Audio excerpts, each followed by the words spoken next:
Hello, welcome and welcome back. This is Jacob and today we are gonna be finishing off the narration and character voicing for the main story of Arknights, episode 11, aka chapter 11, Return to Mist. And yes, this is gonna be the final episode for the main story for quite a while, for the first time actually on this channel since I began doing this last year, and yeah, we're gonna be waiting after this for probably at least the next 6 months until chapter 12 gets released, and oh boy will this be a wait. But in the meantime, first and foremost, for anybody who is new to the channel and bumping into it through this video, if you are not familiar obviously with the story so far, the entire playlist, narrated and character voiced, is in the description of the video, so hit it and pick up from wherever you left, even if you're still at the very beginning. It is all there. Plus the three supporting stories for the main story are also in the description of the video. So if you're gonna follow along from the very beginning, you're gonna hear me at certain points when to go and watch those three. But yeah, anyway, outside of that, thank you very much for the likes on the previous part. They mean a lot to me, and obviously they mean a lot to the YouTube algorithm, so thank you. And yeah, as per usual, considering this is the final part, we're gonna do the same things at the end of the video, which means I'm gonna talk about the chapter itself, the reveals, the stuff that happened, predictions of what might happen in the next part, because I can do that for the first time. I can actually predict. This excites me.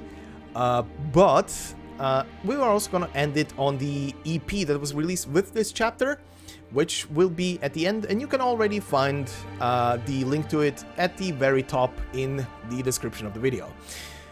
So yeah, anyway, no timestamp this time in the comment section below as well, so I'm gonna just quickly go over the events, considering, yes, a lot of stuff did happen, but at the same time, it was kinda short when you think about it.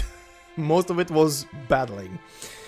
But yeah, anyway, let's do a quick recap of the previous part and then head straight into the stages, because I have a couple of things to show anybody who might just be following along with the story and not playing this chapter or hasn't yet reached the chapter. So, on the previous episode, we have pretty much been following two major stories happening at the same time. One being the assault on the defense tower, the other one being the siege team going into the mausoleum. So let's go with the assault on the tower.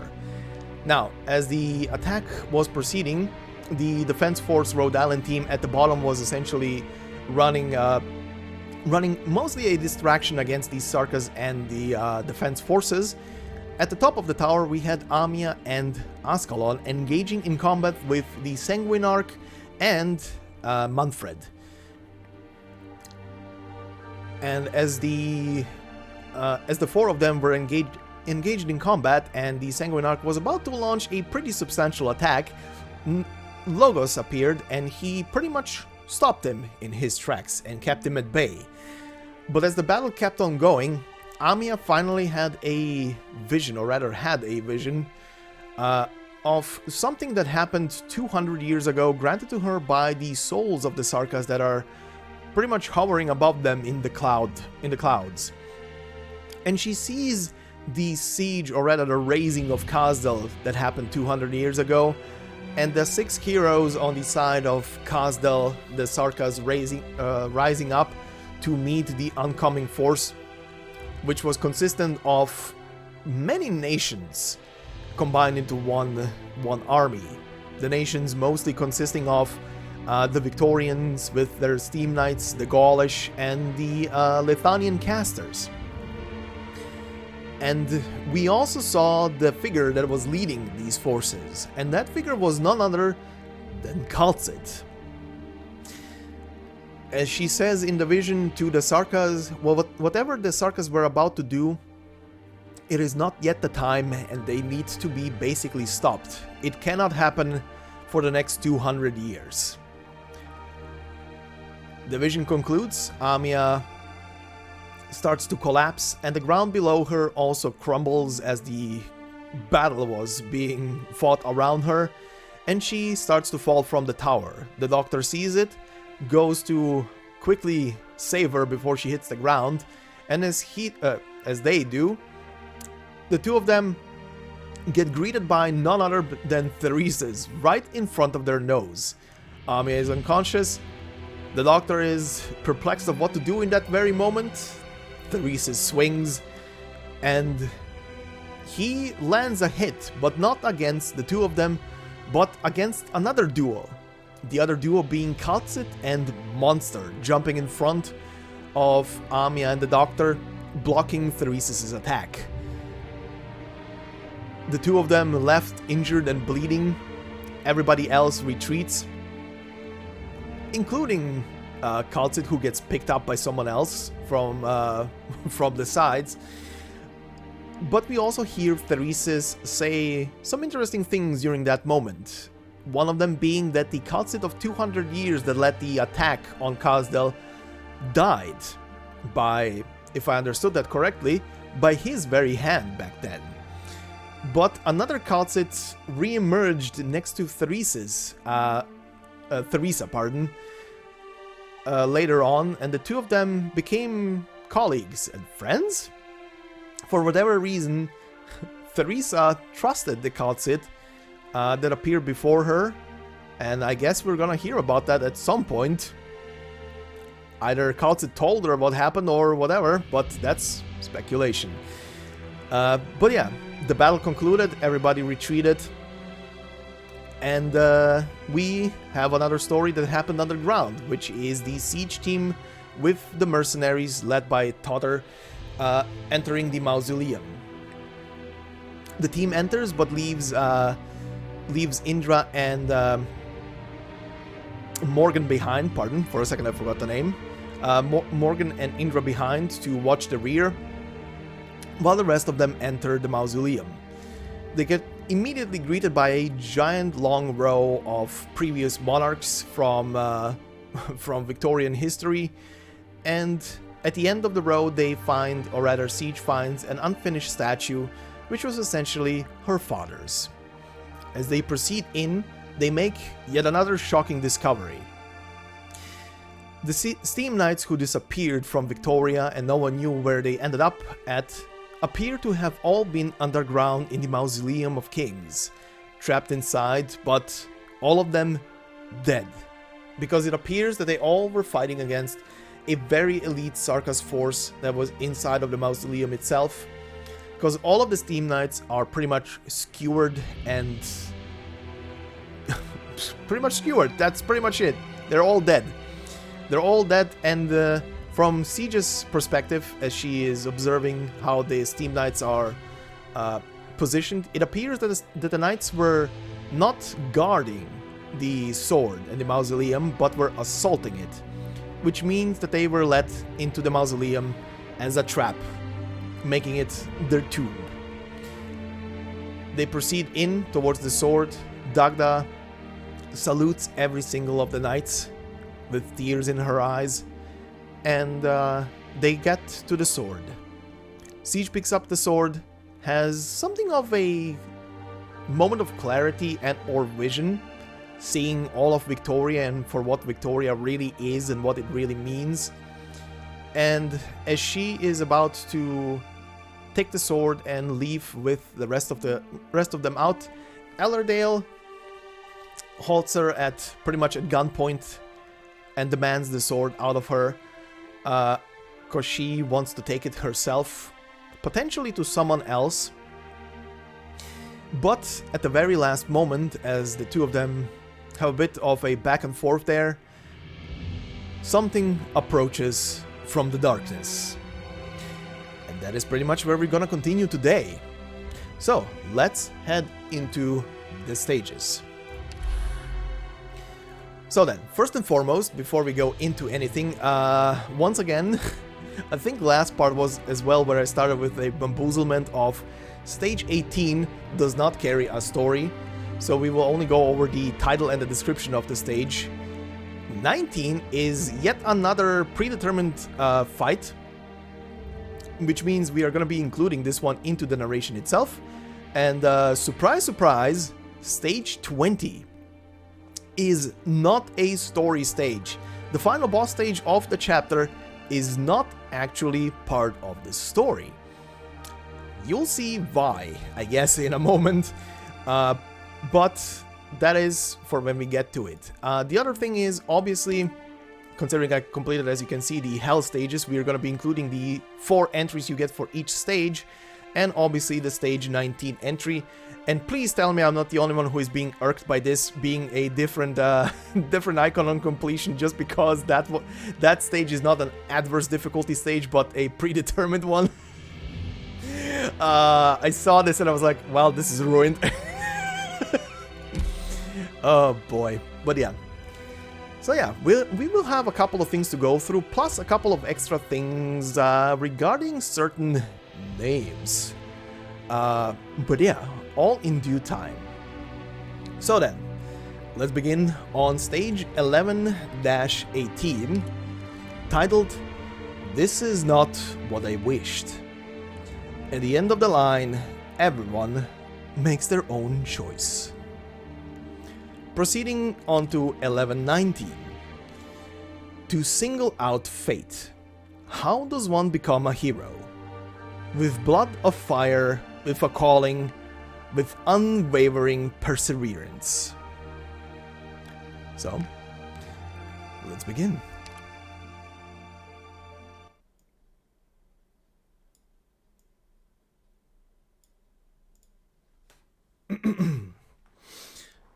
In front of you, Siege.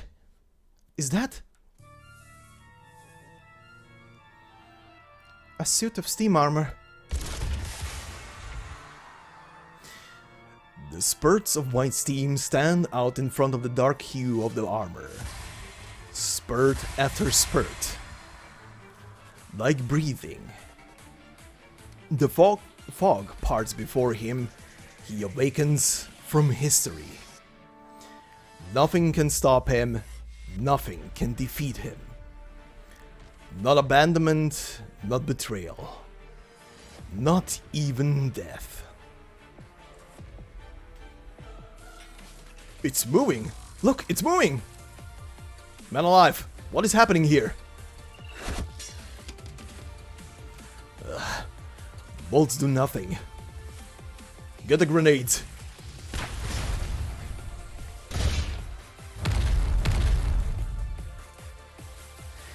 The massive suit of armor rises from the rubble. Heavy footsteps. Heavy gushing. It walks towards the panicked crowd, one step at a time.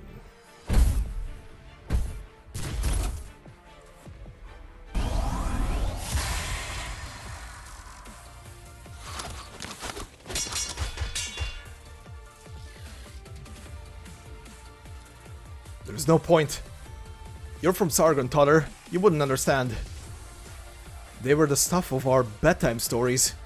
It's still stories of the Steam Knights I tell when I put my kids to bed. How are we supposed to defeat him?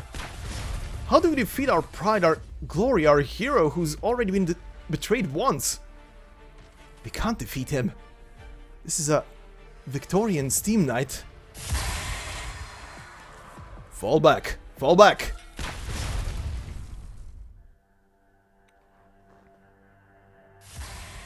What's that sound?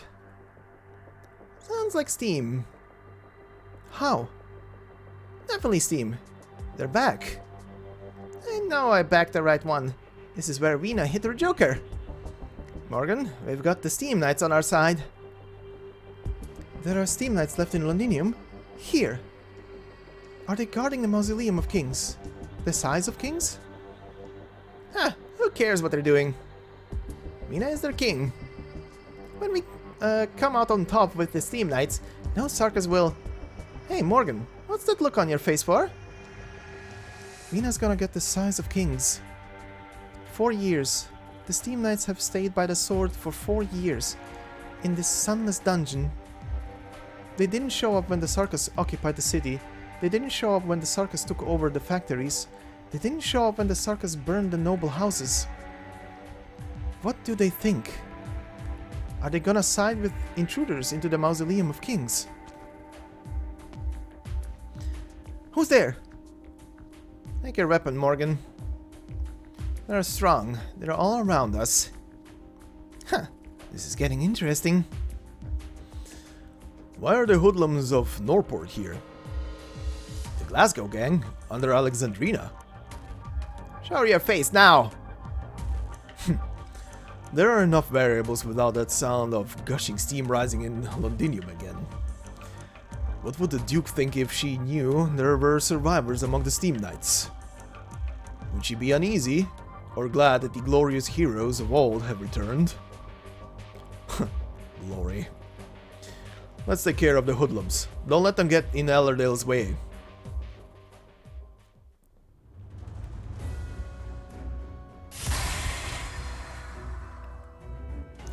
Steam Knights. 4 years. There are survivors among the Steam Knights. Those marks. They should have been lethal wounds. The Sarkar spikes destroyed the cores. There is no way the wearer would survive. Plus, no one could enter or leave the Mausoleum of Kings without a royal key. He spent 4 years in this dark dungeon. Even if he survived the initial carnage, how could he have survived in this place? What does the man in the armor look like now?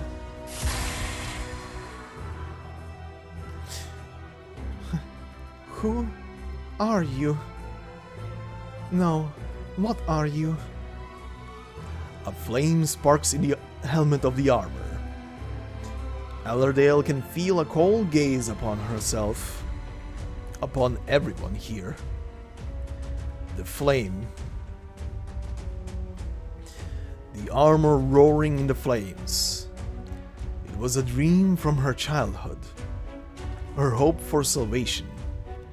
The destruction that she witnessed with her own eyes. A nightmare too terrible to gaze upon. He is back. Back before her. Ellerdale cannot keep herself from trembling. Have you come to settle this?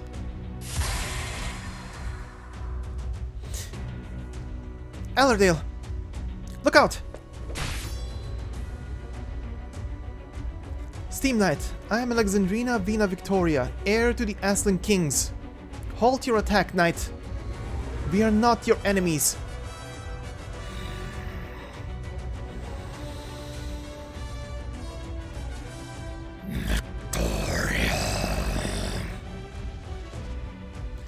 Siege hears a voice echo above her head. Was it the Steam Knight? She's unsure. It sounded more like the rumbling of a machine than a human voice.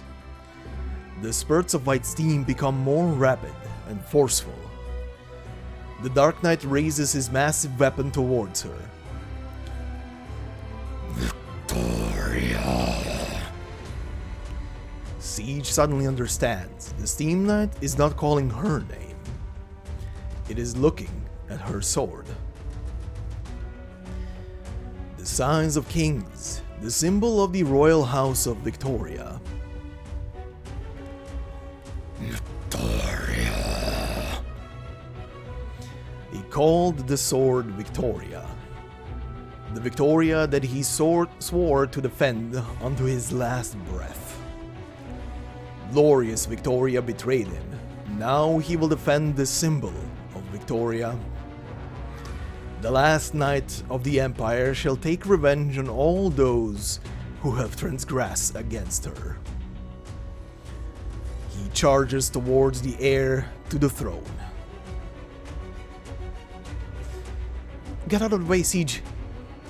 Why did the Steam Knight attack you? Can't he tell? Get down! The sword of fire. Don't let it hit you. It's gone mad. We can't stop it. Get out of here. Get out. Get out.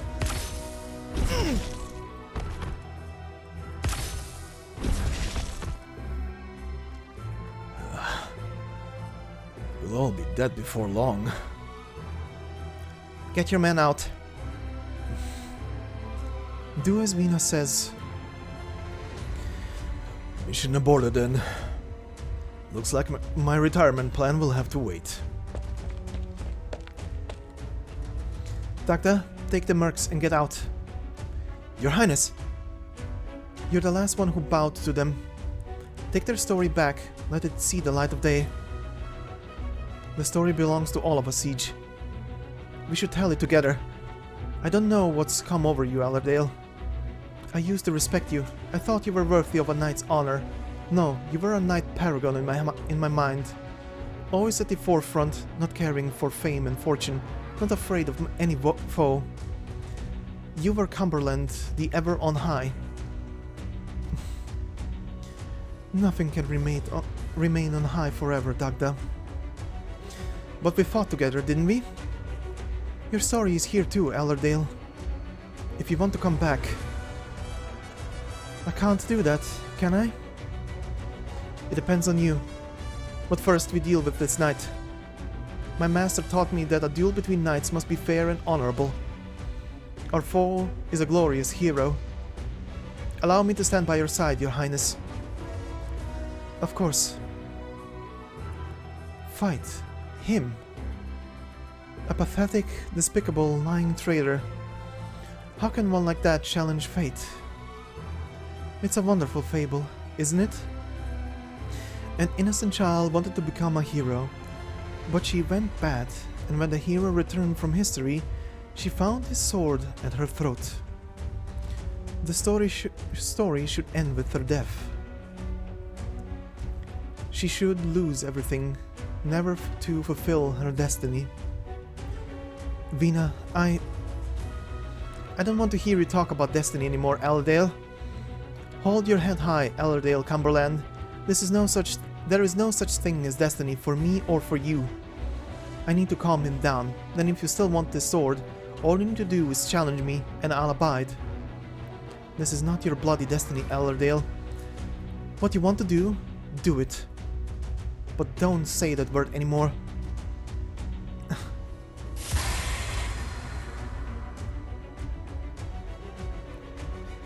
He's coming.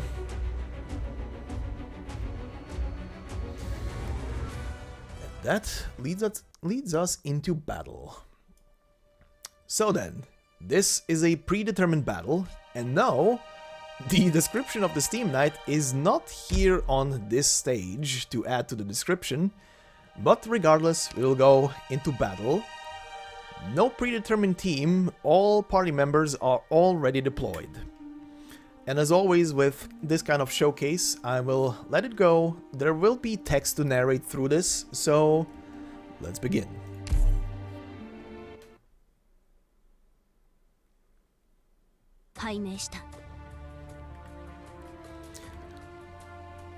So this is the deploy squad. We have a hibiscus here. I don't know why hibiscus is here, by the way. I guess they put a hibiscus there just in case, but in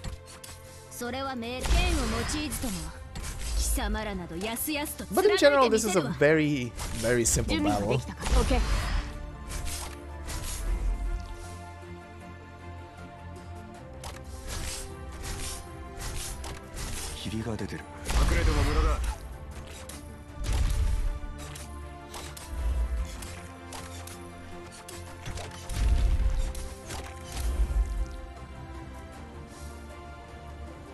I guess they put a hibiscus there because of the rot. That's literally the only reason.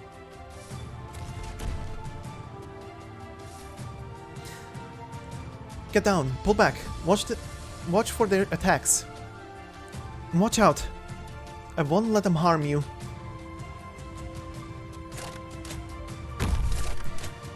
And yes, for those of you who have not played through this chapter and maybe are just watching along for the story, Allerdale might not be a operator or a unit in general, but throughout this entire chapter we were able to use a little like shield symbol here at the bottom, which is essentially deploying Allerdale to cast a sort of shield on the party.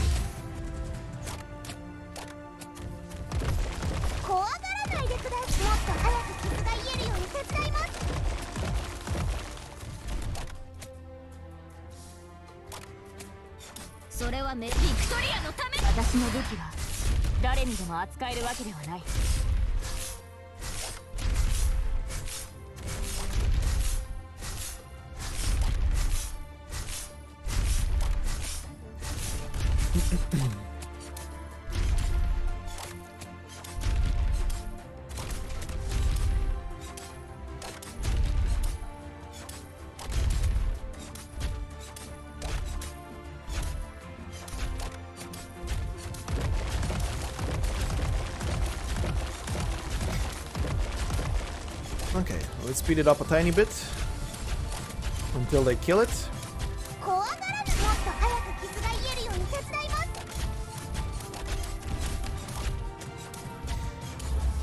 Alright.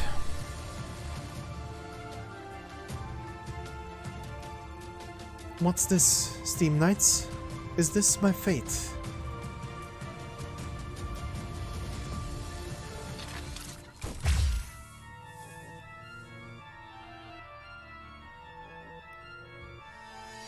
Heavy gushing. There's no such thing as fate, Allerdale. He's coming. Lift your head up, Allerdale. We'll stop him here. Vina, how could a traitor like me challenge fate?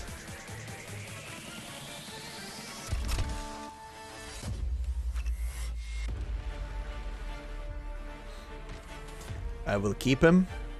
And I will call him Valimar the Ashen Knight. We will be best friends. Sorry.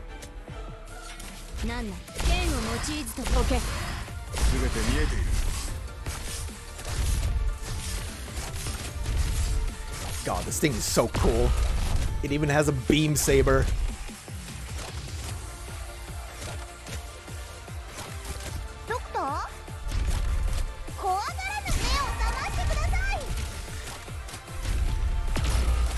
Yeah. But yeah. Look out for his attacks. And yeah. This is pretty much it. There is no winning against this bad boy here. Mission accomplished.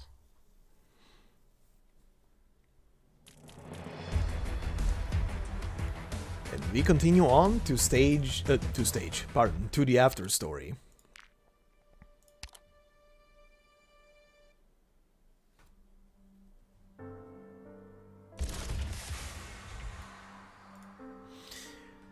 The sound of steam. Heavy gushing. Stand up. Training time. Not bad. A steam knight at your age. You're our pride, and the pride of Victoria. And yes, the name there is omitted.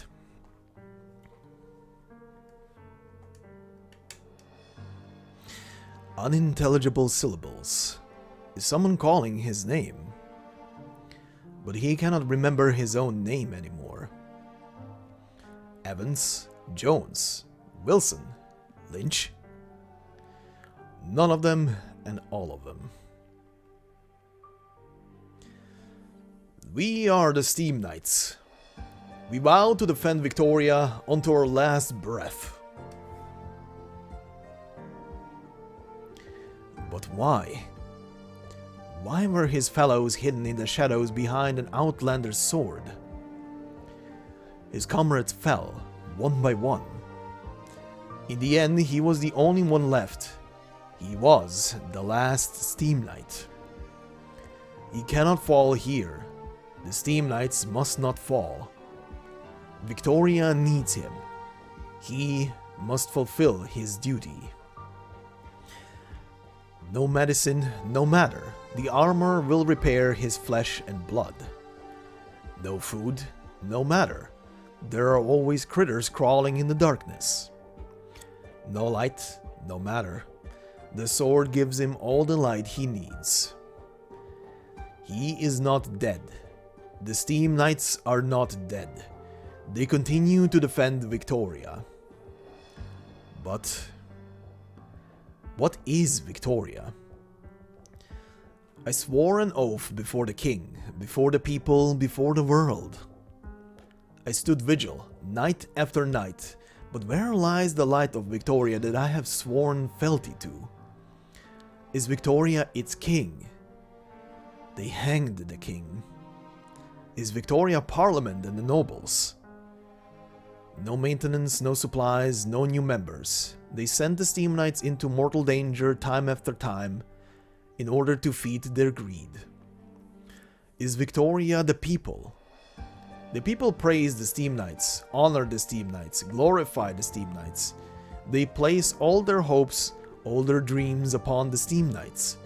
Nothing can carry hopes that are so contradictory, so complex. What is Victoria? Does Victoria only exist in the imagination? There is still the sword, the size of kings. It is the symbol of Victoria, beyond all doubt. Then it will be his Victoria. Now someone wants to defile his Victoria. This is unacceptable. He cannot lose his last.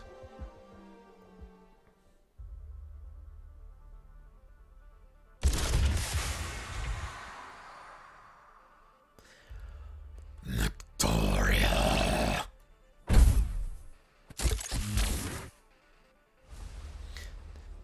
Do you hear, Knight? I cannot command you.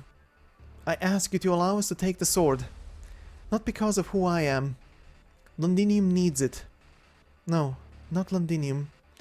The children shivering in orphanages need it. The farmers who lost heart and home to war need it. The workers pouring sweat and blood into their machines need it. The citizens who drink away their helplessness need it. The soldiers who step forward to protect their homes need it. Rhode Island trying to avert disaster needs it. It is not a storm that it will dispel. It is the fear. This is how it must be used. It is not your Victoria, Knight. Allow me to pass. Not Victoria? Then where is Victoria? The Steam Knight is filled with confusion and anger. Where is Victoria? What is the Victoria that he served?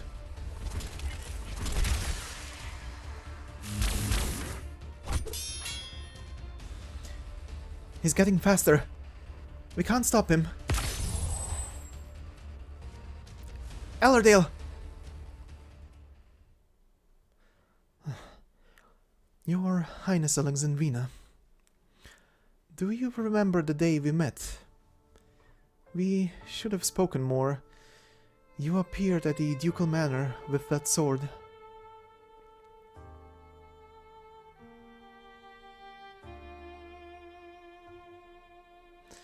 It was a beautiful afternoon. There was music in the garden, the flowers bloomed brightly, people danced and talked about tomorrow. Everything was filled with hope. I boasted that I would become a Steam Knight. The light shone upon the sword and upon you. They said what happened that afternoon was a miracle. She was running. The freshly trimmed grass made her feet itch. Jim the gardener laughed by the bushes. Alishi ran after her, calling for her to slow down. But she was eager to run towards the freshly blooming flowers. They were golden, shining under the sun like the emblem of House Cumberland. Her father picked her up, set her on his shoulder. She lifted her tiny palm and let her touch the lines on the steam armor. The broken armor stands up. Her father is gone. She has grown up, and she no longer stands before the armor. She feels the heavy weight of the armor on her shoulder. Through her visor, she sees a golden line at the end of the path.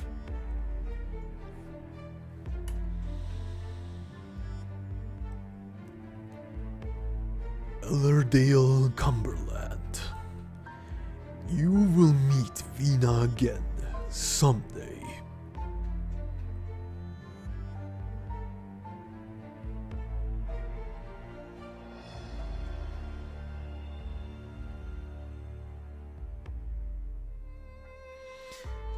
It's been hard for me to believe in miracles after all these years. She told me that I don't know who I will be. I'm afraid there won't be a will be. How old was I? I don't remember. I promised Alishi that I'd become a Steam Knight and protect everyone. At least, I have the chance to face a Steam Knight now. I hear you, Veena. There is no such thing as fate or destiny. Not for House Cumberland. Not for the Dukes. To hell with destiny. I'm tired. Tired of playing a noble, playing a leader, playing a friend. You're the leader of the Self-Salvation Corps because they trust you. You're my friend because I say you are. Huh. That's enough, Veena. Let's put an end to the fable. Tell Morgan to cast me in a better light in her memoir, Dagda. Use more refined words, at least.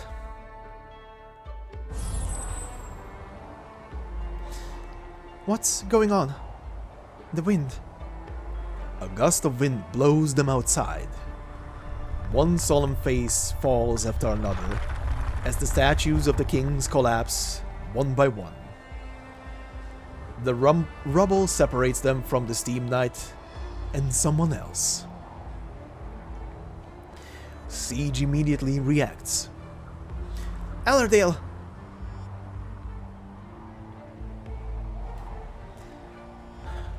Forgive me.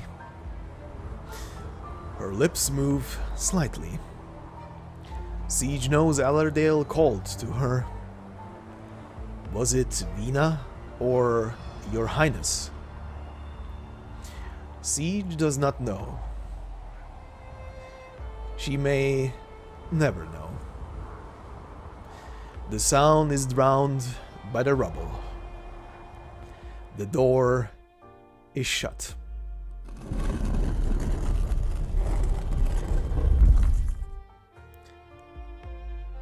All right, come now, my nightmare. My hope.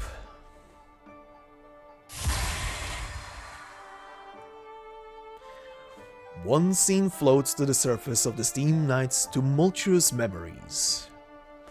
A girl sheds tears for him before he stands up.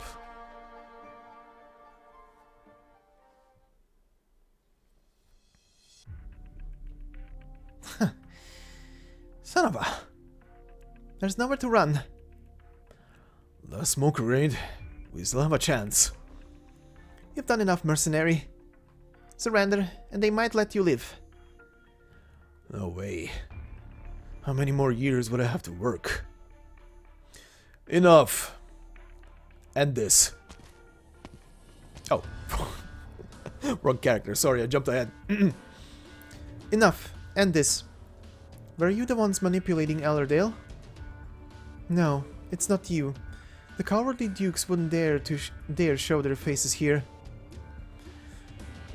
Allerdale has failed. Alexandrina has the size of kings. What a boring conclusion.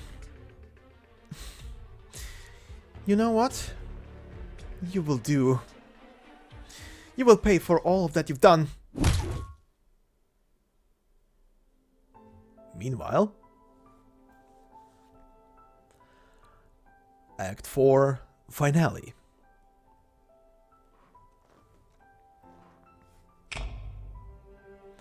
Stop, traitor.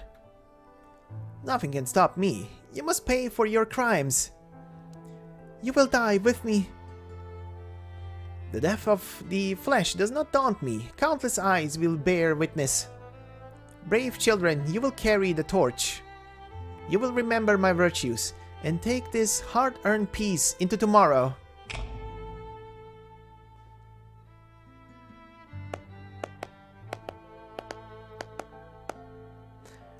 The end. That was wonderful, Lady Golding. A great success. The product of a year of everyone's hard work. I wish we were in more peaceful times. That way Heidi could have been here to see it.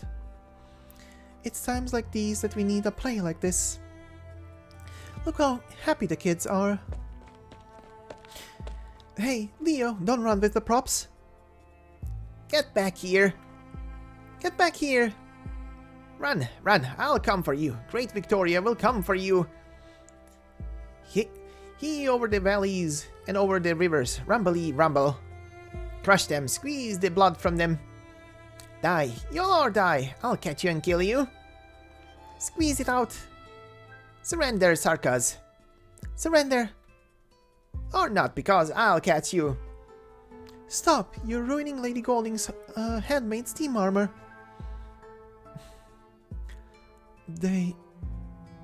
Don't be angry, Lady Golding. They're just playing a game. A game? Yes, the play has ended. Squeeze the blood from them? It's the Sarkas.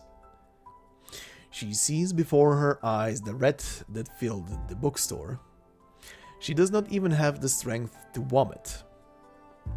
It's normal. We're in a war, after all. The Sarkas have been arresting people left and right, often in violent ways. The children see them and emulate their behavior. Do you know, Molly? Many remnants of Gaul harbor fear of the Steam Knights. Those who were part of the war will never forget the sound of steam gushing outside their window that night.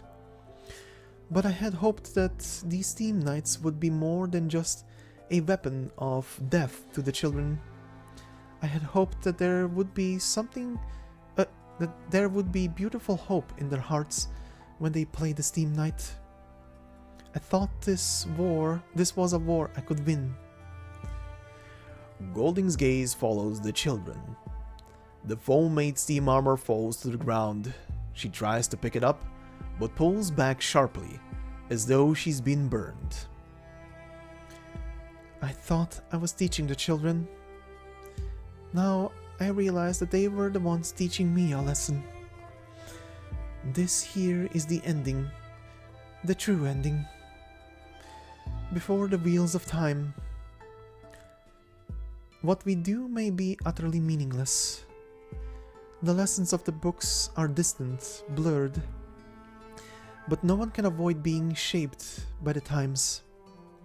If they belong to blood, violence and war, then our children will belong to blood, violence and war. This is unavoidable. What should I... How could I dream of fighting it?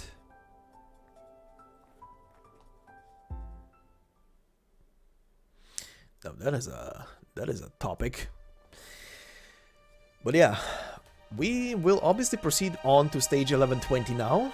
But before we do that, we have a couple of entries that have unlocked. Already, we have one entry that has unlocked with the completion of stage 19.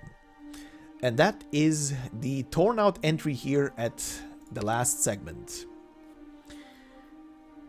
And I want to point out that both here in the signature and in the title it says Jeffrey Metz, but in the text the name is Jeffrey Mays? I don't know why, and if that is a typo, or if that is a typo, but I'll just read how it says here, so don't get confused, it is the same person. So anyway, picture on the left, a clipping of the palace amidst firelight. No one knows where Victoria is headed. And yes, it is the palace, the picture of the palace that we've seen in the chapter so far, but burned in the fire. And in the title it says Jeffrey Metz, and then we continue with Jeffrey Mays. I don't know why, don't ask me. Was born in County York. He served with the 2nd Regiment before joining the Knights of the Tower at the age of 34. He was named Captain of the Watch at the age of 49. At 53, he led 600 Knights of the Tower against the Londinium Defense Forces when the latter launched a coup on the eve of the Knight's birthday. More than half of the Knights were killed in the battle, but still not enough to stop the tragedy. Even after the coup was successful, Mays refused to capitulate to the Parliament. He was removed from his position and imprisoned, dying of illness in prison 1 month later. Oof. Anyway, we are gonna proceed to stage 1120. Like I said, we're gonna include it in the narration because obviously this is the final boss battle stage, even though it does not carry any scenes with it. But it is titled The Last Steam Knight. And it says, Victoria, my honor, my country. And obviously here we have our final new entry for this stage, The Last Steam Knight. Steam Knights are the pride of Victoria, her highest military honor. The last Steam Knight rises from sealed ruins, intent on defending the Victoria in his heart. And yeah, this will be on adverse difficulty, by the way, autoplay, so I will let it on double speed as usual until our big boy appears on the stage, and then I will let this thing play out on normal speed until he is dead. Or rather brought down. But yeah, it's a bit of a clusterfuck, you'll see what I mean, and let's just go. Enjoy.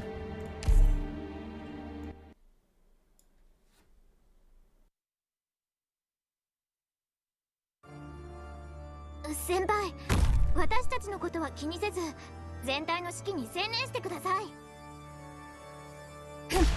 時間をかけるつもりはない。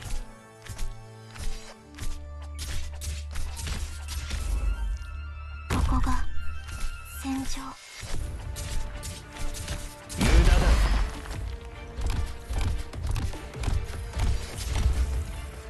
だ。了解。黙っている。私を倒す。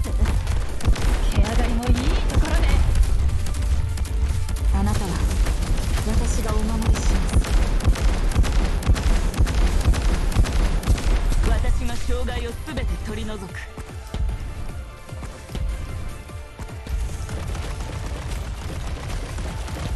矢が気を切りつけ害虫だ。心配しないで。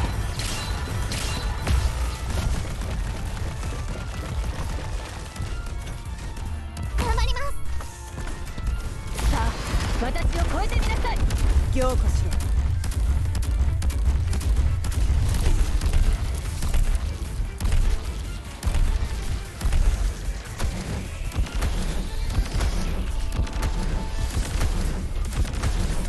黙っている。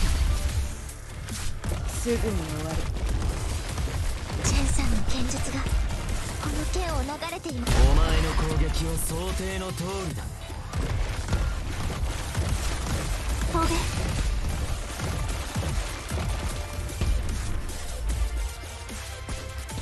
諦めるな。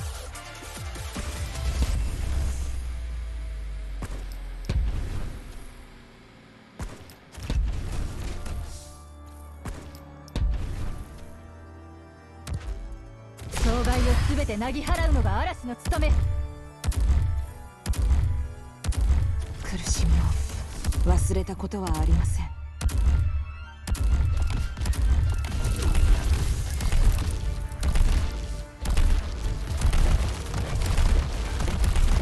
なたの考えの恥には気をつけてください。諦めるな。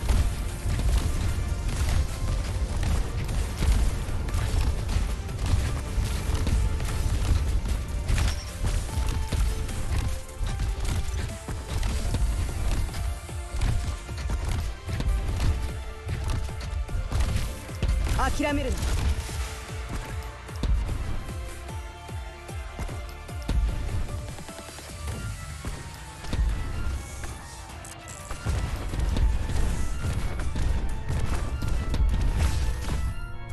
苦しみを私が聞いた慟哭をあなたにも教えてあげる。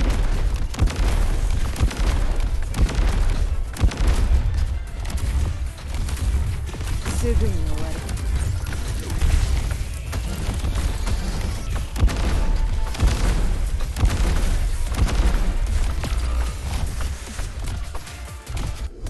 行くよ。息を下ろせ。苦しみを忘れたことはありません。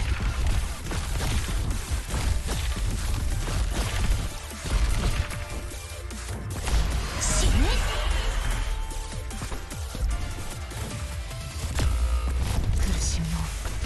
忘れたことはありません。私が先陣を切る。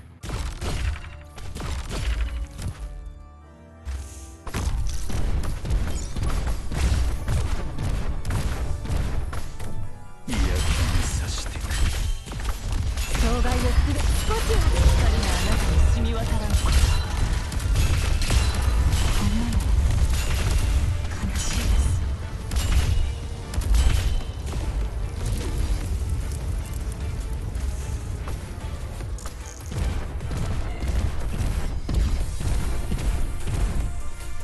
あなたは私がお守りします。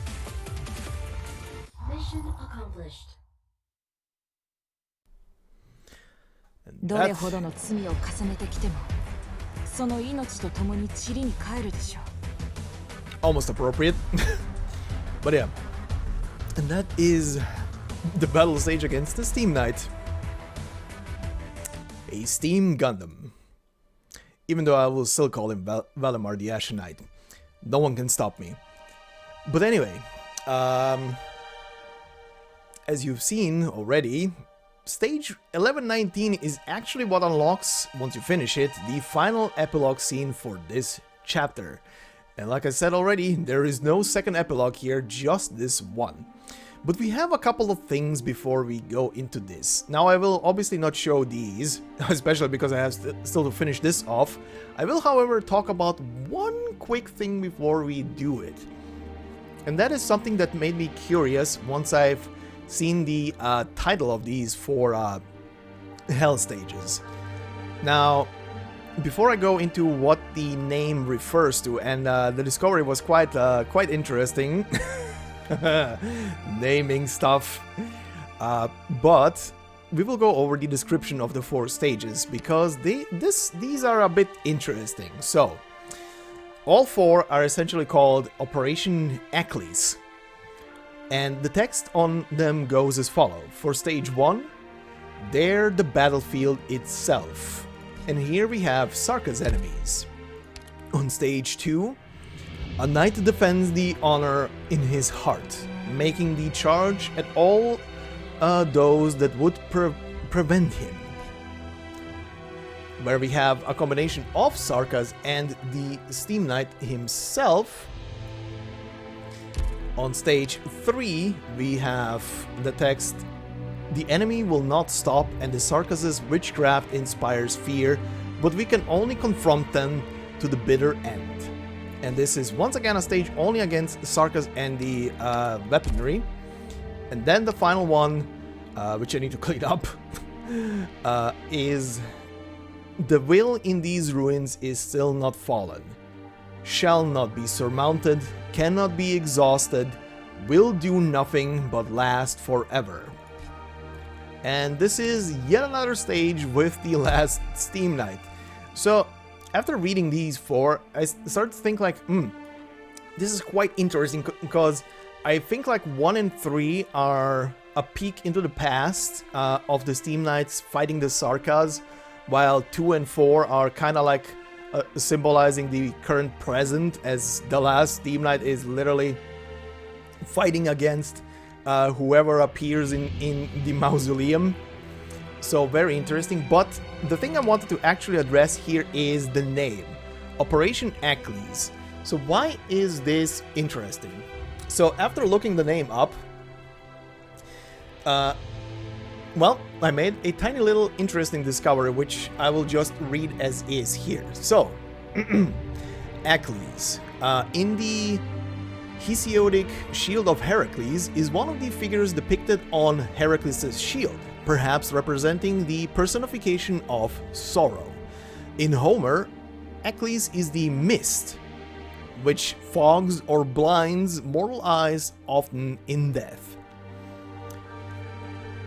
And that is the very interesting thing. So yeah, in Homer, that word, that name is referring to, like it says here, the fog or the mist that blinds the mortal eyes, even in death.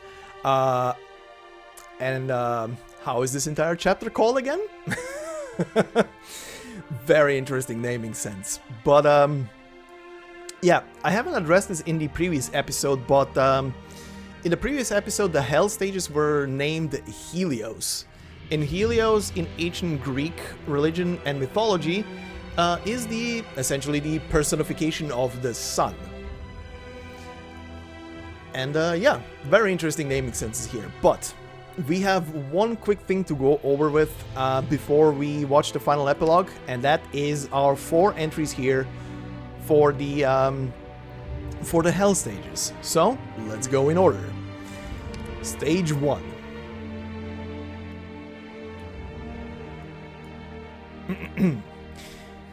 My name is Finn Henderson.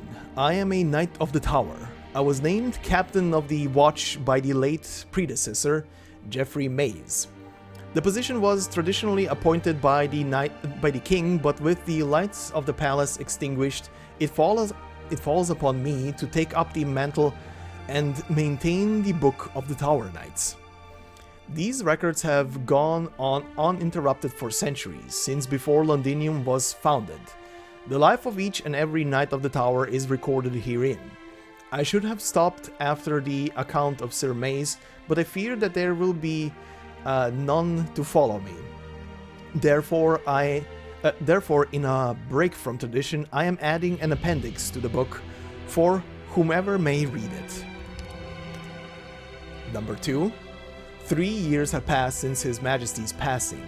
Peace has largely returned to Londinium. Less than 50 Knights of the Tower remain. I had to adjust the schedule to ensure that Knights on night watch duty can be put in pairs. Absences have become increasingly frequent. When Mitchell and Ferguson failed to show up to their shift on time 2 days ago, I found them drinking at a tavern against orders. It was the 3rd incident of this type this month. My old comrade Edgar resigned yesterday. We stood vigil one last time before he left. He advised me to leave the tower sooner rather than later. Like appointments, resignations by Knights of the Tower used to require the King's approval, but all it takes now is a letter of resignation delivered to the Parliament. Edgar has become disillusioned. He feels that the honor of the Knights of the Tower died with His Majesty 3 years ago, but the greatest dishonor would be if there was no Knight of the Tower to carry the torch by His Majesty's side when he returns. That is why I have chosen to stay. 3rd entry. 15 years have passed. One by one, our numbers have dwindled as familiar faces left, with only a dozen young newcomers to replace them. To those on the outside, the Knights of the Tower have become a shell of their former self, a place to escape from conflict or to earn empty prestige. But I received a letter today from a young girl only 11 years old. Her family name is Montague, a name that is not unknown to the pages of these annals. I thought she had come to seek temporary refuge, just like the other scions from noble families, but she looked me in the eye and said she sought a knight mentor to train her in the ways of the knights. I have decided to instruct Isabel Montague personally. And the final entry. My dear Isabel, I expect I am no longer of this world by the time you read this. I told you countless times in the last 10 years that the Knights of the Tower believe that our king will return someday. What I did not tell you was that this was not a hope that I and the other knights clung on, but a burden that forced us to trudge on even in the darkest hour. Watching you as you grew over the years has filled me with an emotion that I can only describe as hope. Forgive this joint decision by your teacher and your comrades. Isabel Montague, you may be the last Knight of the Tower, but your duty is more than just awaiting the return of a king. Carry with you these annals, the honor of the Knights of the Tower, a snapshot of Londinium's history over the centuries. Carry them into Victoria's future.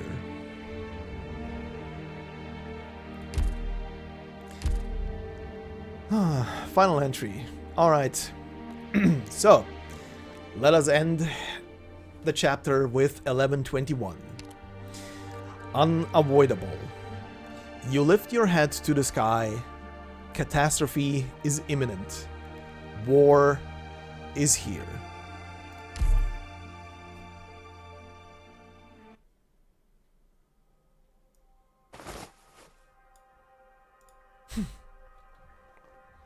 Mina! Did I fall asleep? You're lucky to be out for just a little bit after your injuries. Siege. Self-Salvation Corps reinforcements have arrived. This place is relatively safe. Rest well. We'll be at your side. She scans the faces of her friends. Everyone is bruised and battered, just as she is. But they are alive, and there is still hope in their eyes. Except Allerdale. The door to the Mausoleum of Kings is closed once again. The Sarkas have noticed the sound of the Steam Knight, and they must have guessed that the Size of Kings has left its home. They're sending men to the palace. Our scouts have tried to get close to the entrance, but there has been no sign of Allerdale. Do you want to talk about what happened below? Just as the warriors imagined. Allerdale Cumberland sacrificed herself to save us. Sounds like something Allerdale would do. Cumberland the ever on high. Cumberland. There is no such thing as Cumberland the ever on high, Clovicia. Allerdale protected what she wanted to protect with her life. Not out of any duty, simply of her own accord. Her own accord. Yes, she was brave. Shame, I had a surprise for Allerdale when she came back. This is... The Ducal Manor is in ruins, but the scouts found this among the ashes. The steam armor of House Cumberland. It wasn't lost in the fire. If only she could see this. Then she would have known that there is no such thing as a fixed path. The fire had not taken away all the hopes that she placed on the armor.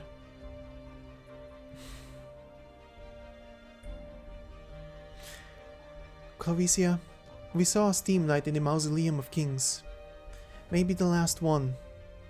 4 years ago, the Duke's men lured the steam knights into the Mausoleum of Kings, where they were ambushed by the Sarkas. That passage is the tomb of the steam knights. What a gruesome scene it must have been, even though I was not there to see it. He attacked you, didn't he? He attacked the heir to the throne of Victoria. He was just doing his job. He's defending the Size of Kings, even if it was merely an excuse to lure the steam knights into the mausoleum. He witnessed comrade after comrade fall, and spent so many years in darkness. The pain must have gnawed away at his sanity. No. Words like these are too simple to describe what went through the mind of this warrior. On one side the tombs of the kings, on the other the bodies of his fellows. He defended the silent resting place for countless days and nights. He was no madman or ghost. His will was so strong that it conquered death.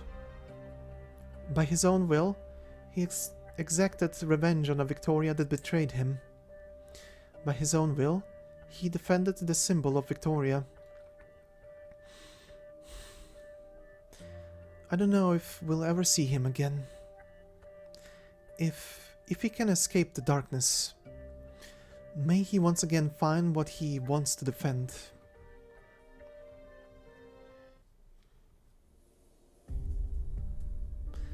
We found the mercenaries who went into Highbury, General.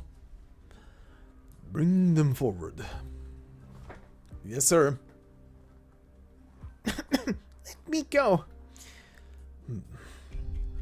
A mere girl. She was found tied up on the streets with her fellow mercenaries. I checked her weapons, and there were few signs of use. She hardly even qualifies as a merc.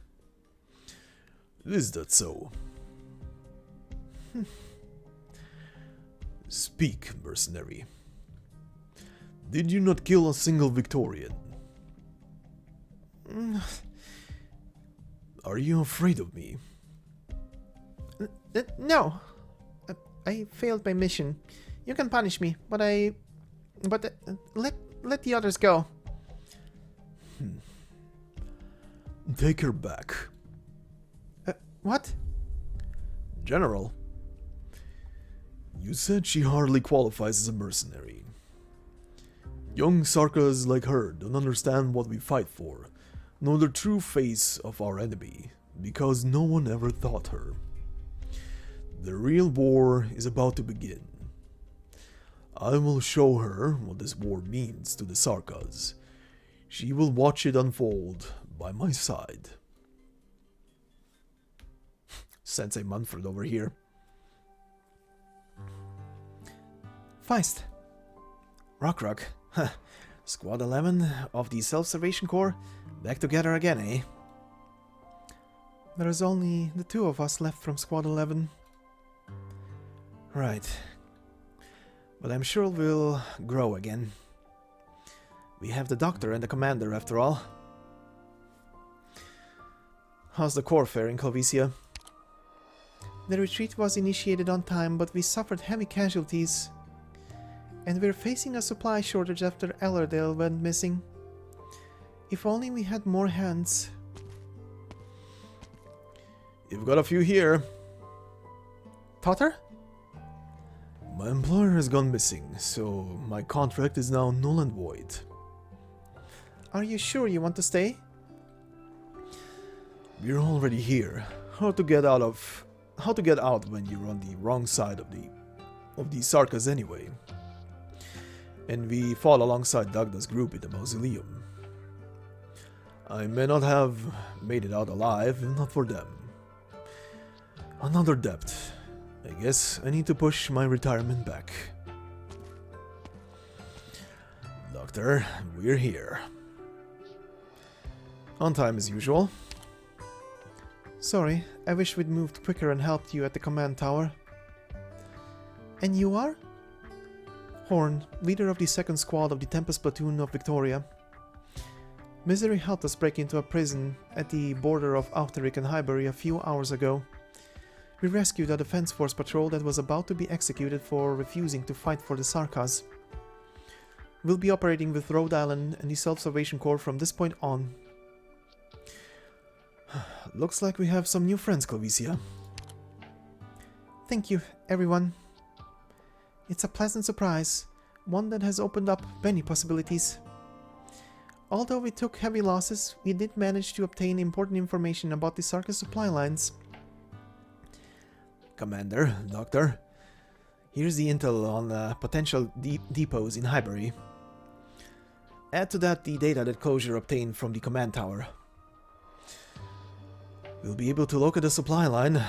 The hint to our next step lies within this intel. Understood.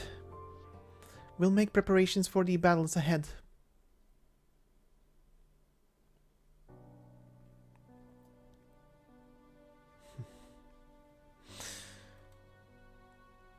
King Asika, the size of kings. I know you're there, Gawain. Show yourself. There is no one around her. Duty. You've been with me all this time. What is the duty that you've chosen for me? To put a king on the throne of Victoria again? Silence. Ellardale, she aspired to be a steam knight, yet we can't always know what we're heading towards. If one day I strayed from the destiny that you chose for me, would you become my nightmare? The only sound in the underground space is a quiet sigh.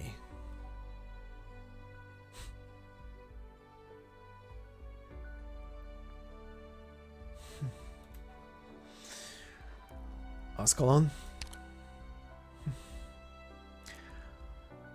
How are Kaltz's injuries? Serious. But Shining is here. She'll recover. If the Banshee Lord and I arrived in time... It's not your fault. Repelling the Sanguinarch was plenty. Amiya.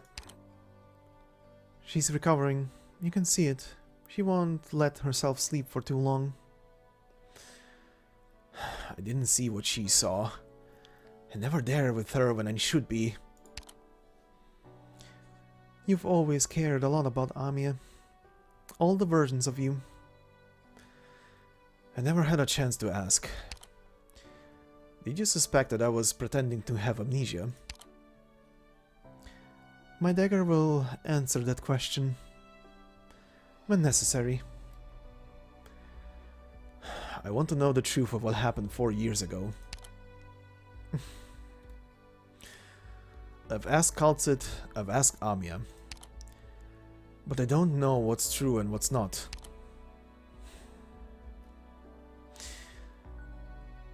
I hardly ever get the chance to sit down and talk to you.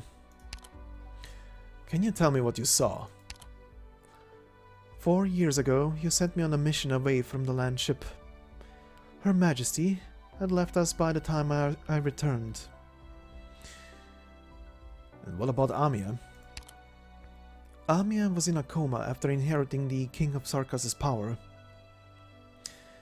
And what about Kaltzit? She wanted to save Rhode Island, save Amiya, and save you. Save me? It was Her Majesty's final order.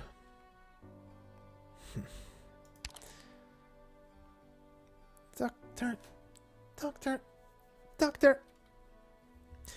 Amiya? I'm here. Amiya grabs your clothing subconsciously, then slowly loosens her grip. Tears flow from her eyes. Theresa. She showed me the voices of the Sarka souls. They wanted to take revenge on everyone who has wronged the Sarkas. They wanted to take revenge on Dr. Kaltzit. Kaltzit? What does this have to do with her? I believe that everything I felt was real, Doctor. I remember how Dr. Kaltzit and Theresa spent many nights talking at Rhode Island.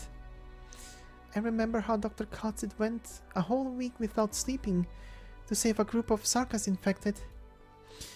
But it's true that she wronged the Sarkas 200 years ago. Dr. Kaltzit must have told Theresa why she did it at the time. And Theresa must have accepted it, which was why they became such good friends. But even I, who knows Dr. Kaltzit so well, I felt anger and sorrow when I felt the memories of the war. Maybe that's what Theresa wanted to tell me. Theresa wanted to tell me why she sided with the souls of the Sarkas. They are there, above Londinium.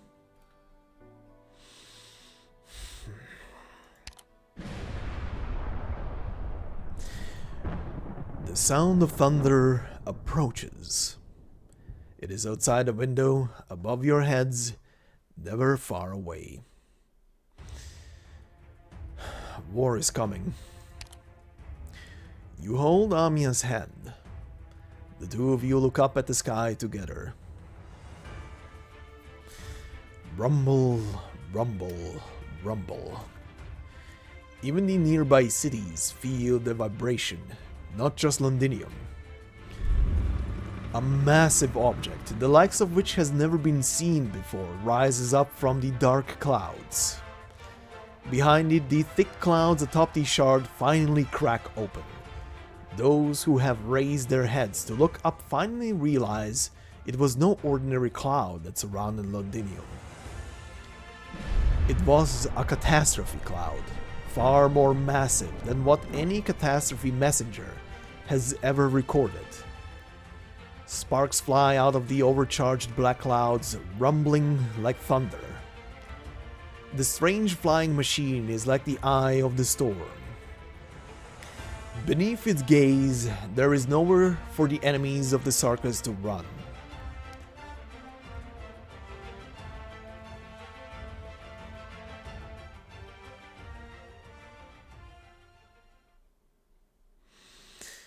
Episode 11, Return to Mist, End.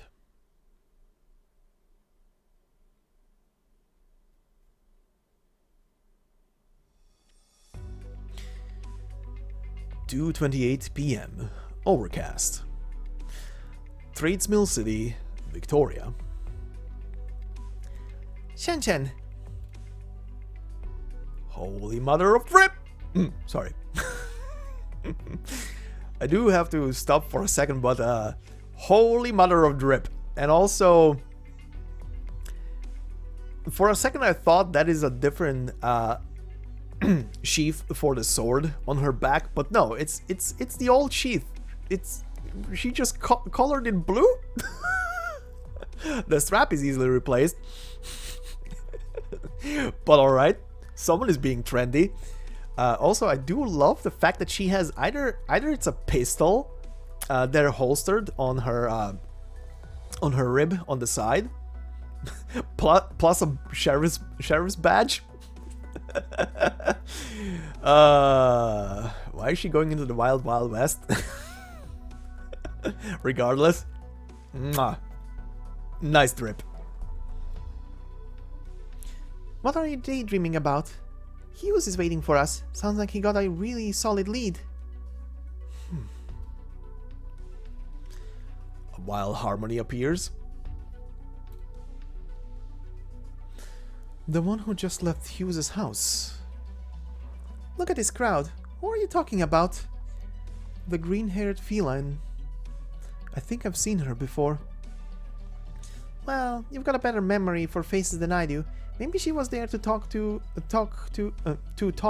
business with Hughes. Did you see her at the station a few days ago? No. It's a memory from many years ago. Not a criminal you caught in Lungmen, is she? If that was it, I wouldn't have forgotten. Never mind. We can just ask Hughes.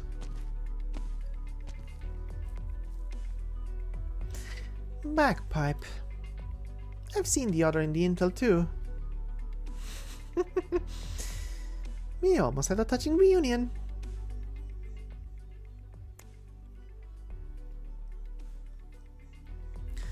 Victoria South Office. Hello. I've seen you in the sickbay at HQ, haven't I? There's something I would like to ask of you. Please give this letter to Dr. Consit and the doctor. Are you planning to leave the office? You should submit an application like the other evacuating operators, just so that HR is on top of things, you know? They know. They know there's something I have to do. I'll only bring danger into the rest of you if I stay here. You want to protect Rhode Island? Rhode Island is a quiet place. I like it here, and I am thankful to you, especially the Sancta who left us. You've given me the peace that I always sought. And yes, that is a smiling read. For once. And now I repay this peace. I'm ready. She's ready for her side story. The Sarkis airship has taken off within Lenidium. The heir to the Duchy of Cumberland is missing. The Duke of Castor did not obtain the size of kings. A dozen messengers have visited your Demesne in a single day. They want to know whether you are ready to grant them an audience. What do you think, Your Highness, Princess Eblana?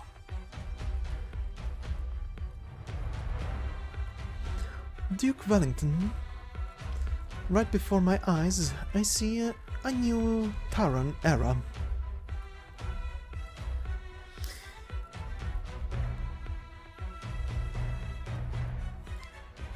And that is a wrap. Also, Eblana? That made me curious, considering we already have an interesting naming convention, with the stages here and some other things along the way. Eblana was an interesting thing, and I wanted to look it up and see if I can get any results, and oh boy did I get results, and I love it. So, as it states here, Eblana is an ancient Irish settlement that appears in the Geographia of Claudius Ptolemaeus, in the Greek astronomer and cartographer around the year 140 AD.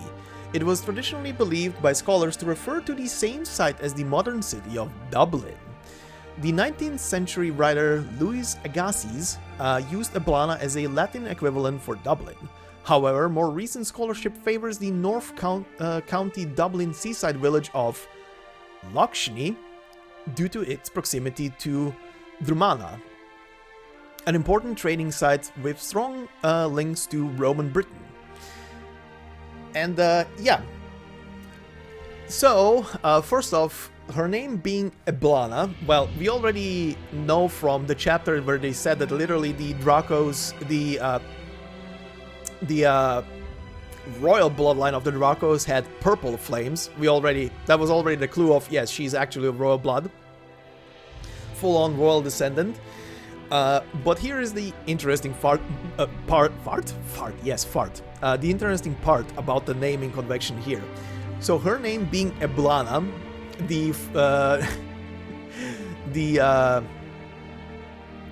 force she rose essentially being called Dublin, and then we have her sister Reed, who is named Lochshiny. Well, that is an interesting naming convention. I love it. I love how that one played out. Quite an interesting thing, and I wonder where this all is gonna lead to. But yeah, this is pretty much where it ends, and it ends kind of abruptly, and it kind of makes sense that it does so because of, well, the fact that this was pretty much a build up towards something big in the future. Like, this is pretty much just well, like in parts the chapter itself described itself as the calm before the storm, and the storm pretty much starts on the very end here. The war has begun and shit is gonna go down in the next chapter. Oh boy, it's gonna be a long wait to see. This is a setup for something huge. Also, I do love how the environment, by the way, changes here in the background once again. From the start off where we have, which I'm presuming this is the Cumberland Manor, to the tower with the assault. And then here at the very end we have like a miniature of the mausoleum, from entrance to the statues to the sword and the building behind the sword. Mwah. Awesome. Love the background. But yeah, anyway, I'm gonna talk a bit, but I'm wanna let the game run, so I'm gonna put that a bit down, this one a bit up. And I'm just gonna let this run on auto because I set this up. Oh, not with this group. Not with this group and not on this difficulty. I wanna trust grind while I talk about stuff. So anyway, well, this is gonna be going in the background. Let's talk a bit about the characters and the things that happened during this chapter. So first off, let's talk a bit about the minor characters of the story so far, and a couple of them that were introduced just recently. So first off, well, I guess first off, let's talk about Colonel Letu. I kind of liked his, I guess, like, he was an okay character for the most part, and I kind of wonder if he's gonna play any kind of role in the next chapter. Honestly, the only thing I can see about him changing in the next chapter, or happening to him rather in the next chapter, would be, well, he's probably gonna sacrifice himself. Let's be real here. He was already shown here at the very end of the chapter that how much he's attached to his soldiers, and even if the majority of them probably not Gaulish, he's just loyal to his men. He will probably perish. Let's be real here. I have this sneaking suspicion he's gonna sacrifice himself at the end of, or during the next chapter, to save his men or some kind of thing. But I did like his character. He wasn't like bad or good. He wanted to accomplish his goal, essentially, to get Gaul back, but he shook the hand of the wrong person to accomplish that. Oh boy, he did. Then, even though he was a big character for the last chapter, Manfred. Manfred appeared very briefly here, and I wonder if he's gonna have any kind of bigger role to play in the next chapter outside of... I don't even know what he could be doing in the next chapter outside of just being deployed to stop Rhode Island or anybody else, or who the hell knows. And speaking of Manfred, Hodder appeared only for, like, what was it, like, for a brief little moment there in one chapter, but it makes sense again that he wasn't very present in this chapter, considering he was injured. He was injured multiple times actually during the previous story chapter, so makes sense that he would not be here. But here's the thing: I do hope he will play a bigger role in the next chapter, cause I hope, considering that, judging by what was already shown, and we know that Ines will be coming with as a playable character on the next chapter release, I want a scene between the three of them meeting. I want the three mercenaries to meet again. I love their dynamic. They were pretty much a kind of weird family when you think about it, but I want them to meet. And I know I'm probably gonna shed a tear when they meet. Oh boy. But yeah, I hope they're gonna meet in the future. But we'll see when that time comes. Then we have Ascalon. Ascalon is cool, but I kind of want to see more of her. The only thing she literally did during this entire chapter was just being a badass, which isn't bad, of course. It's amazing. Everybody shitting their pants when they see Ascalon, but yeah, I kind of want to see more of her background. Rather, they kind of tease with her about her upbringing, training, and everything. Kind of want to see more. Want to see if there's anything more to her than what we know. What we know so far. Kind of a little backstory on her would be nice. Oh, right. Let's not forget the whole kerfuffle. Oh boy. Golding and Molly. Well, Molly and Molly. Which Molly do you want? So, oh boy, how will that go? Golding is an okay character. I am kind of afraid of where her character is gonna go, because she is obviously now being literally watched by our Damazi buddy, by our shape-shifting buddy, and he is essentially probing her for intel. So, ooh, where are we going with this? Is Golding gonna live or is Golding gonna die? That is a question. And honestly, God, why is this picture? And honestly, I don't think she's gonna survive the next chapter, quite honestly. I have this dumb feeling that she will not survive. Now, how will her end come? I have no idea. Either Damazi is just gonna straight up kill her when he reveals who he is and he gets the intel he wants. Molly, on the other hand, I think she will survive. I think the way she's gonna be written is she's gonna return to the orphanage and lead the orphanage instead of Golding, essentially. But yeah, I don't think Golding will get to live in the next chapter. At some point, that mofo is gonna be her end somehow, unless something miraculous happens and she gets pulled out of there. Who knows? Maybe Heidi gets to come back and save her ass. Considering that Heidi does have kind of a debt towards her for helping her out there in the past. So maybe that's gonna play into it, but yeah, I don't know. For now, I have a very suspicious feeling of Golding probably dying in the next chapter, but we'll see when that time comes. What else?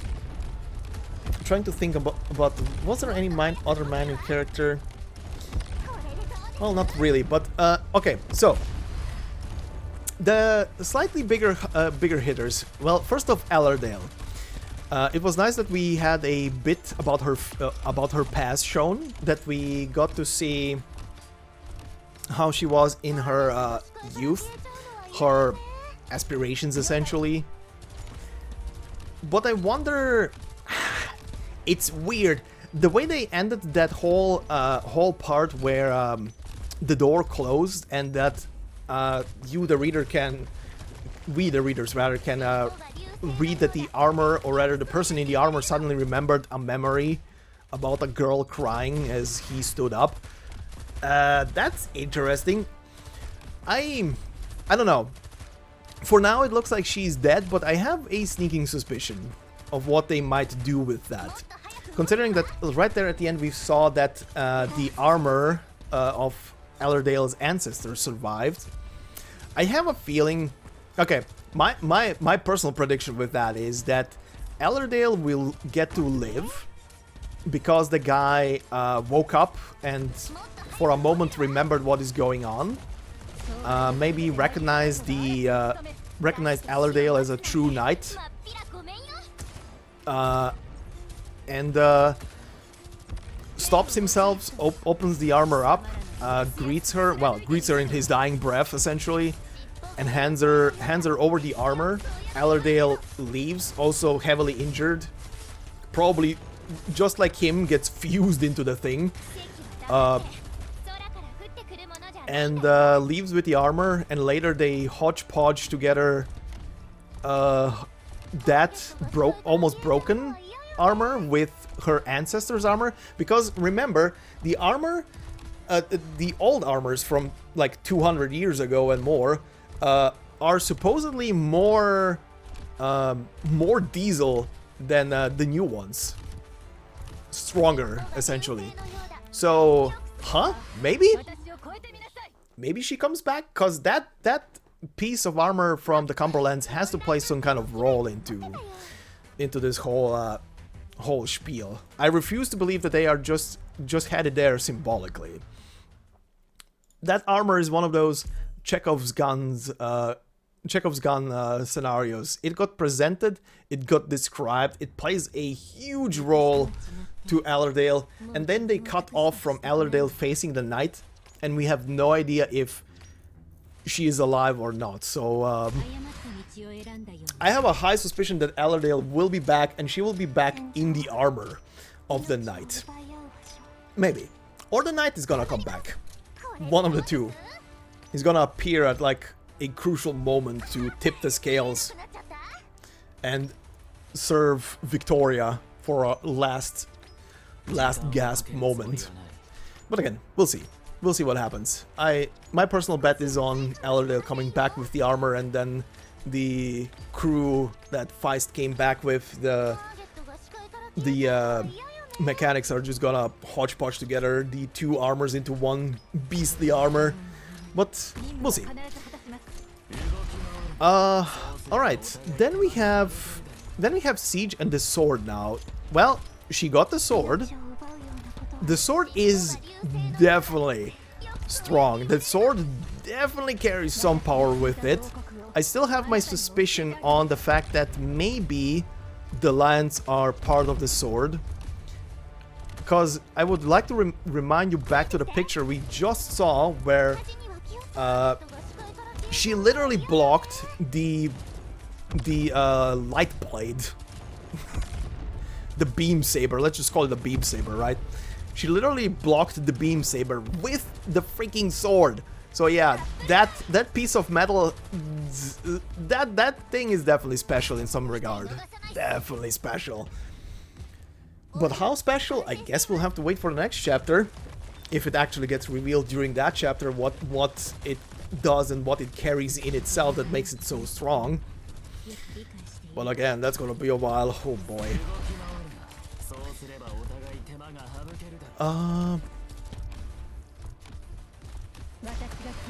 Oh, yeah. Then the next big reveal that happened during the chapter was the Shining thing. The Shining stuff was very interesting, and oh boy, that puts stuff into perspective. I now still wonder what Shining is towards the rest of them, outside of being family with the Confessari leader, that is. It's a weird concept. I still believe that the guy calls all of the leadership like his brothers and sisters, and that's why he referred to Shining as a sister. Maybe. Because if Shining... I don't think Shining was pulling anything weird there. She literally just called him her father, which is again weird. Who knows? Maybe they're gonna twist the story that... Ooh, considering they were playing around with memories and stuff. Being the focal point of their experiments. Maybe they're gonna pull a Shining being a clone of the Confessari, but the Confessari... But his memories didn't take root and she became her own thing. But they did bring one interesting thing up, and that is Liz, aka Nightingale. And that is that she is in some regard very, very special to them. Now, is she special to them because of the memories that were maybe implanted into her? Because they do kind of allude to the fact that might be the case, that she got memories transplanted into her that are maybe not part of her. And that's why she is in a state she is in, not just because of the oripathy that is slowly chewing away on her. That one is... That one could go all over the place, and I'm kind of wondering where it's gonna go. I'm very interested to see that that story conclude.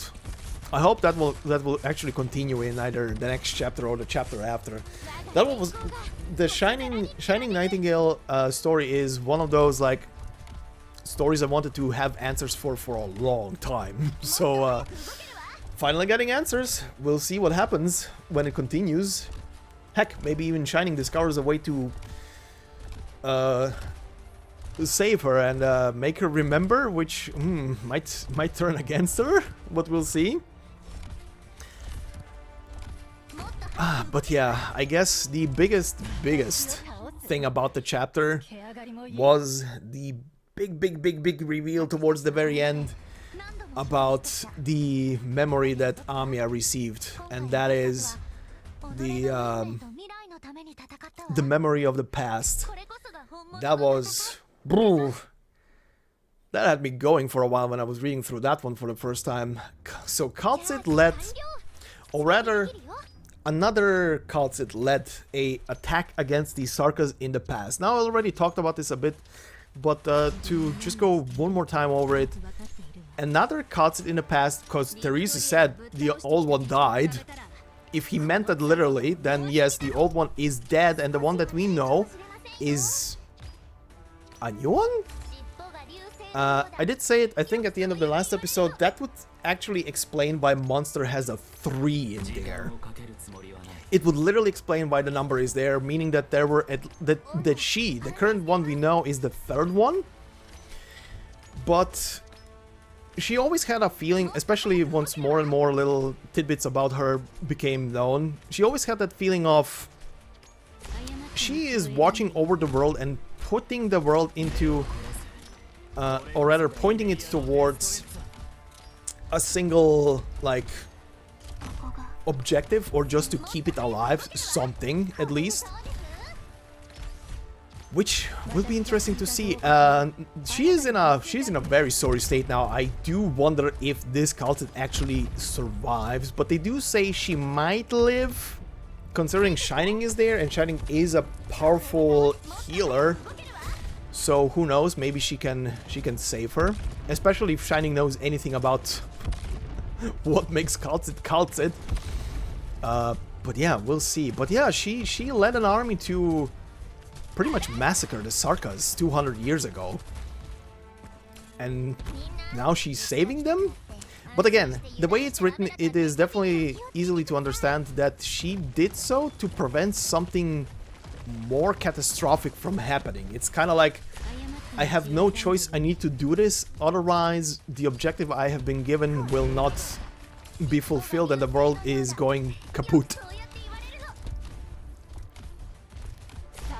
More stuff actually about that kind of conviction of her can be actually seen during the Stultifera side story. That one kind of carries a bit more about it, considering she's very active in that one. So, I guess we'll see. But yeah, no idea. We'll see what happens with her. No idea. I have no idea if she will live or if she will die. If she dies, will just another Kalsid come back? Will we actually get to see what happens when she dies? Is just some kind of ooh, oh thought thought in my head right now. There is a huge section in Rhode Island, somewhere deep below in it, that is kind of regarded as no one knows what's in there. It is not even appearing on maps. It is like a blank space. But it isn't blank. There is something there. But no one knows what's in there. Is Rhode Island carrying maybe... it's gonna be stupid to call it that, but is Rhode Island maybe carrying a respawn bay for Kalsid and Monster? If Kalsid dies, does another Kalsid just emerge from Rhode Island, from its deep underbelly, with another monster? Does the new Kalsid remember everything the old Kalsid knew, if that turns out to be the case? Ooh, I never thought about that. That just literally popped into my head when I was thinking like, if she does die and the, like, just respawning thing is a thing actually, where does she come from? Where does another one come from then? Right? That could be a thing. That's interesting. Ooh. But yeah, anyway, I think this is mostly it. The only other thing I would love to see, if what Theresis was saying about the Banshee going down south dealing with the Seaborn is a thing. I wonder if and when the Aegir storyline continues, if we're gonna see logos appear in the storyline for that. If that's gonna be actually true or not, but yeah, would love to see him somewhere more than just there, but again, that's for another time. And one final thing before we end here, before I forget it, before it disappears out of my head, the very end where we see Reed after the end rolls. Now that one was very interesting. It was very interesting because one thing that made me immediately, that sprung immediately into my head was, is that ending literally just connecting into Reed's side story? Because there is a Reed side story coming, which will feature both her altar and I don't know how much it's gonna center around her sister, Eblana, but we'll see. Interesting. Kind of looking forward to that one. I started to think when I finished the chapter and Reed popped up there, and I thought of, oh, is this just leading into the side story right now? And I started also thinking, considering how important Eblana is to the main story as well, I wonder now if that is gonna be like the fourth story that is gonna be very interlinked into the main story. Because right now we have Darknight's memoir taking part in the very past, before the main story. We have A Walk in the Dust, yet another story that mostly takes place in the past, featuring Kalsid. And then we have Vigilo that takes place after the events of Act 1, before Act 2 starts. And maybe now the Reed side story is gonna be the fourth one, that is kind of super important to the plot of the main story. I would be very entertained by that if that's the case. And I'm also looking forward to that one, to see how that is gonna play out. But yeah, anyway, this will be it for that. Hope I didn't ramble on for too long. But yeah, we are gonna have a long wait now until the next chapter releases. In the meantime, there's a lot of side stories to cover and a lot new side stories to come in the future. Very soon, I think we are having Integrated Strategies 3. No idea when that will pop up, but it should be one of the very next things. It's either that or Il Sirakusano is gonna be next with Texas Alter, but we'll see on probably Monday. I think this should be... I should have this episode out on Sunday, so we'll see. And yeah, all I can say here is I'm gonna leave you with the EP that was released for this chapter, so enjoy it. But before I leave you all, thank you all for watching and listening. Hope I didn't ramble for too long here at the end. This was a very interesting chapter, but it is only a part of the major story, and we now have to wait for the rest. So, whew. But yeah, anyway, thank you for listening and watching. If you liked this video, please consider hitting the like button. It helps a lot for the algorithm. If you're new to the channel, consider subscribing. There's a lot more on the channel when it comes to these narrations. And a lot more to come in the future. And yeah, I hope you have a fantastic day wherever you are. Enjoy the song, and I will see you in the next part. Until then, bye bye.